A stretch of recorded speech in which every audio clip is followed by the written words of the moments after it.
So,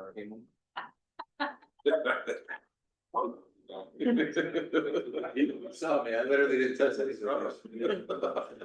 It's recording now. Oh, man. Party for the party.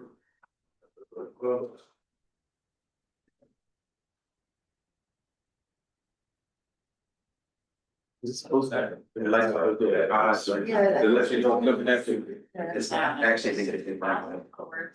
Everything's got straight on. Like you do that. Yeah.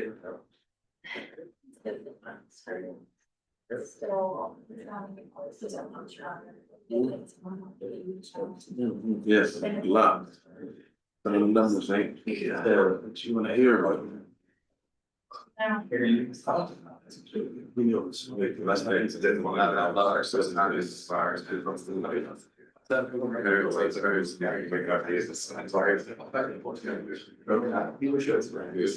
making knowledge that are just things. Yeah, so I feel very.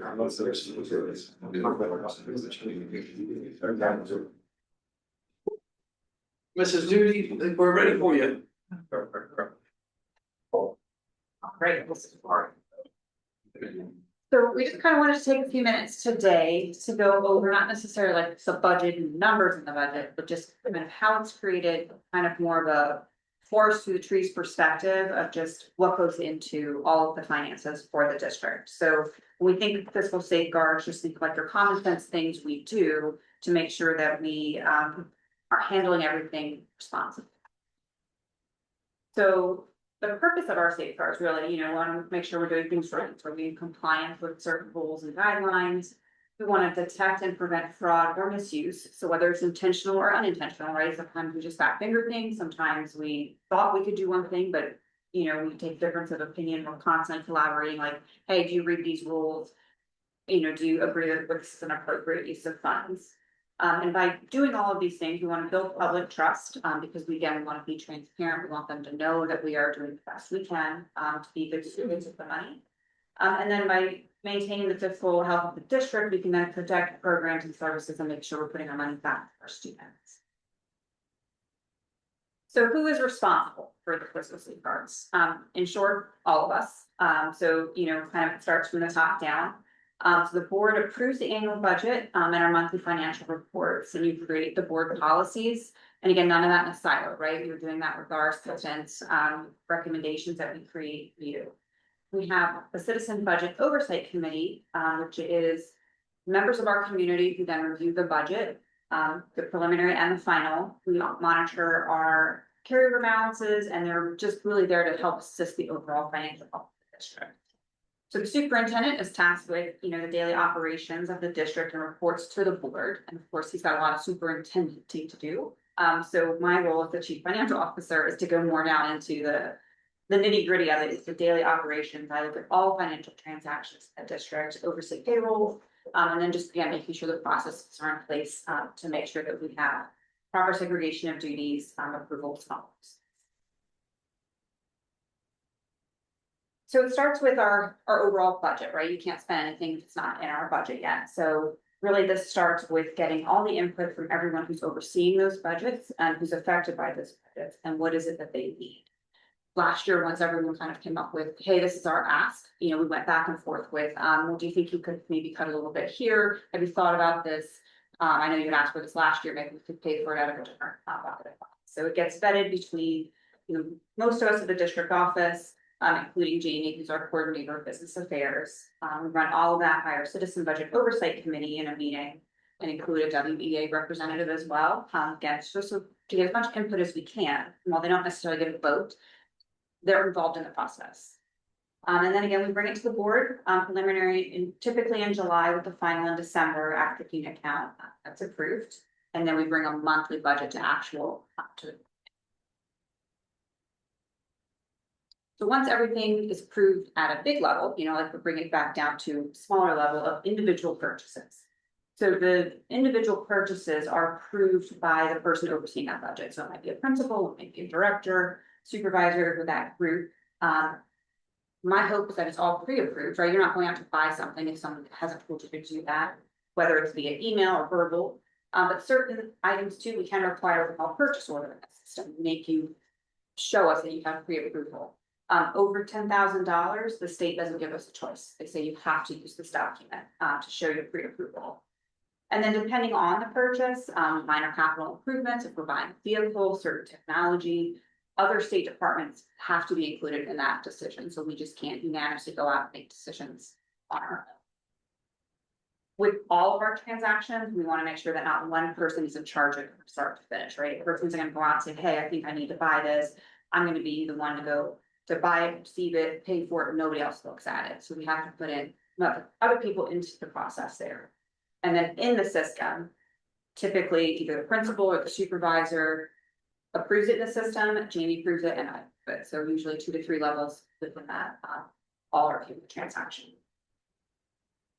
So those are really our payables, right? And then we have people, and if you recall from our budget, about 75% of our budget is people.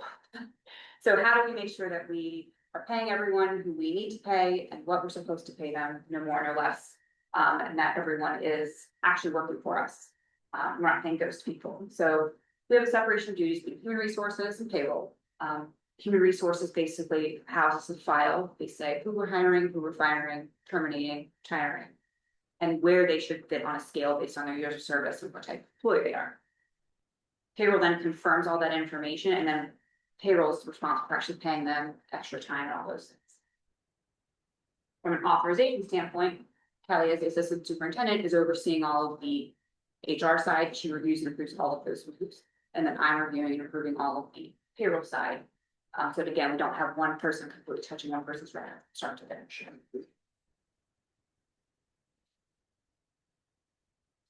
Once we have our individual transactions, right, we roll them up into reports. So we have our monthly budget to actual report, which monitors really how we compare against the budget itself. And then our financial position report, which we do 3 times a year, and is reviewed by the Department of Education and Management and Budget. That's really monitoring our balances. So how much do we have in our actual accounts, just to make sure we can meet our financial obligation. All of those reports are prepared by Jamie and reviewed by me. And some of the reports are, strictly, did we pull the number correctly? Other ones we have to really talk it out, like, hey, what are the assumptions you made when you're guessing how much more we're going to spend or how much more we'll receive? So we really talk through those assumptions and really looking at it from a reasonableness perspective, comfortable with the numbers that we're presenting. And then just in general, we're reviewing these balances just for coding errors. We might say like, oh, that looks, like, why are we down so low? It's like, oh, this was miscoded. We have to fix those things. We are constantly monitoring our balance just to make sure that we're comfortable with them and that we think it looks good. So again, as part of our, our strategic plan, a big part of it is making sure we have strong internal controls in place, which is really just the processes that we have to ensure that we have proper accounting. So again, segregation of duties, making sure that not one person is fully in charge of something from start to finish, whether it's an actual paying a bill, paying a person. There should always be more than one person involved in that process, which is why we, it's also the checks and balances. We have dual signatures for any internal accounts that we have. So again, if I thought it was going to be $100 or $0, again, just human error also, making sure that what we need to pay is what we're paying, and having multiple levels of approval in every transaction. And then also physical security of assets, right? I know there was some, a conversation, when we went cashless and all electronic tickets. Well, not having cash makes me happy. It just basically comes in a deposit to the district office, and you don't have people counting gobs of cash, out in the middle somewhere in an office somewhere. But also financial and payroll records. Are those your bank accounts? Those security cards are not just laid out on desks for anyone to come by and see. And then making sure we have inventory for Chromebooks and laptops and even like lawn equipment and things that could just kind of find legs and walk away. What we pay for, do we have it? Do we have proper accounting? And unfortunately, this is not a set it and forget it situation. So we're constantly having to just keep an eye on our internal controls. If people leave, we don't replace that position. Somebody else doing that job, just making sure that we have enough players, that there's not too many hands in the pocket, but we have enough segregation and levels of approval there. And we learn and adapt from audit findings, whether it's our own audits. statewide, other districts, other state agencies, and we collaborate, every one of our groups has statewide level meetings, and then we go and learn from each other, make sure that we're all doing things the way, really just like standard practices. Hey, Kim, I want to Yep, interrupt, go ahead. just to, when you talk about audits, can you give an example? Because we get audited all the time. I mean, just an example of like what an audit entails, what happens, when they come in from the state, and then the findings and what that means, things like that. Yes, okay, so actually, right now we are in a local funds audit, right, so. Really, we get audited at every level, ever. Did you get it? Just swinging this. Yeah. So at every level, federal, state, local funds, so right now. We're in a local funds audit, so it's actually contracted out to CPA firm, so they reach out to us and they say, hey, we're gonna look at, these processes. Really, we're looking at your payroll, your tuition expenditures, you're not. They send us a list of, we want these 40 transactions, we want these 40 employees. For the employees, they wanna know, hey, you're paying them a master's step 10, show me in their personnel file. Your proof that they're a master's step 10. All of our, we have to then get all our invoices, send them, and it's just this pretty cumbersome process, right? But they're also looking for, hey, what is your process? Like you have a manual that says, this person's gonna review it, this person, signs off on it.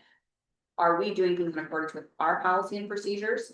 Is it allowable? And then they go through and they make their marks, they ask questions, we go back and forth, and then at the end of the day, they issue a report. They might say, hey, we noticed, 5 out of 20 transactions didn't have a proper level of approval. They call those findings, right? So whether the finding is something that like you paid yourself $10,000 or there's just a process missing, they make a recommendation. We respond to it, and then we do our best to either update our policy procedure or find out, okay, how can we improve this so that this doesn't happen in the future? How many times a year? It depends, right? So I would say right now, probably in the course of a year, we have what is called the single audit, which goes and audits all of our federal, but that's at the statewide level. And so we'll pick certain transactions from our federal grants. That also includes some of our local dollars too. Separately, we have a local funds audit right now, which is our district's local fund, and it's very in depth with that. So they're on their 3rd year of that contract, so I don't know if that'll be extended. We also have audits for unit count, authorized positions, so basically in our unit count, we earn so many principals and administrators. Are we staffed at that or are we not? They're coming in to look at CTE funds. I mean, it's just kind of an ongoing process if we have construction files, making sure that we're bidding things out properly. So really, those are like the bulk of the audits right now. There's a lot going on though. And anytime you have, say for example, Rachel has a homeless grant we get, but there's an application for, but you have to devise a plan of how you're spending that money. I have a safety money, to say how you're spending that money. They look at that too, and have amendments if you want to change it. So there's a tremendous amount of oversight from the state level as well as the federal government with Brandon's grants, and probably more strict with Brandon's as far as spec ed. It's even more strict as far as, so there's this constant oversight of how you're spending money, where you're allocating the funds, and are they going directly to the intent of the money itself. And I would say on top of that too, I know that there's certain years on a rotation, and I don't know if we can guess the rotation or not, but this year Brandon's grants will be under, I think they're called heavier scrutiny, right? They come in for a more in-depth monitoring. We're under monitoring. I got the email yesterday, so I have a mandatory meeting on December 11th, I believe it is, and through that monitoring process, which I haven't lived before, so I might be wrong on some of this, but basically there's a lot of different things that they're gonna ask for that we're in compliance with. I'll have to upload documents and things of how we communicate about Title I funds, Title II funds, this and that, how we use them. So yeah, which has been like, first time I'm doing it, so. It's just a bigger, I think, heavier scrutiny, right? And the state comes in and audits them really heavily, probably every about 3 years. Well, on the construction side of things, you know, there's a lot of thresholds, about monetary money within a fiscal year for one company that you have to monitor and meet. Sometimes it can be very difficult. If you're doing a large project over, $250,000 or 249.9, then there's the pre-bid process. So there's all these different requirements. Anything we do, now, when it comes to work being done on our campuses that we think is gonna be really over $5,000, we get multiple quotes because what we're seeing is drastic. You know, and Rachel will tell you too, just drastic numbers for, you know, a company wanting to replace the door is double than one other company. So we're really mindful of that as well. But there is certain thresholds that we have to follow. That they come in and let us know, and they let us know when we're not doing it sometimes too. Right, and I think sometimes it's hard too, because we don't necessarily always know what everyone else is doing, right? So we have Phyllis Wheatley's, you know, working with one vendor, and then ECC like has a similar interest, and in aggregate over the course of the year, we might then trigger that, you know, we might pass that threshold. We didn't intend to, but then we're now out of compliance, so just trying to, again, find those ways to do more data analytics, of getting ahead of it, just trying to find those processes as best we can, live and learn. Really, so then I guess my last bullet is, you know, trying to again then communicate this, shared out. We have our PLCs, you know, trying to not just communicate with admin, but also have our best to communicate with the secretary level groups too, who are doing the data entry piece of it, so that they're more aware of what they should be looking for, and knowing that, you know, what I'm gonna track on. So, but. So I know that was a lot and fast, trying to catch up on our time, but if there's any questions or any thoughts or anything else you guys would like me to put together for future conversation, I'm happy to do. So we've had some neighboring districts over the years that have gotten or run out of money or whatever they've done, but so when you send us all those reports, are they like I should be looking at this number and this number, and if it doesn't match, then we're in trouble? Is there? Does that make any sense? I think she's talking about the financial position Okay, reports. I'm gonna say. Because that's the biggest one Right, that we need to pay people. We need to make sure we have money in the account to pay Right. people. It's the financial position Right. So from where we're sitting, Yes. from a board level. board level, what am I looking at? Like you are the expert, and if you tell me we have 50 cents, then we have 50 cents, that's what we have. right, What are we looking at? Because I don't want us to be in a situation where some of our neighbors have ended up right. not being able to pay people. Yes, so I mean, I think really our annual budget process, because that sets our carryover amount, right? And then our carryover amount is taking into consideration come July 1, do I still have enough, you know, in my rollover balance to pay my August and September, you know, my July and August payroll, my July and August bills and things that are coming in. I think we, in the annual budget process, are then looking out at that, the balances that we need. When those balances start declining and we're, you know, finding that trend, I think when that process is when we should be having that conversation of, do we need to talk about a referendum? Do we talk about budget cuts? Do we, you know, where do we go from here? The financial position report, I think, can be misleading because it's your overall balances, but it doesn't take into account that some of these balances are what we refer to as like a set aside, right? We've already kind of put it over here for a different use. And it's not just that we have millions of dollars to spend in our bin. I think they're both important, but in my mind, I think from a board perspective, I think, so for me, I would be more concerned about the annual budget and then just your monthly like budget to actual, right? It's not like, yes, we set this budget, but now we're spending 150% of our budget.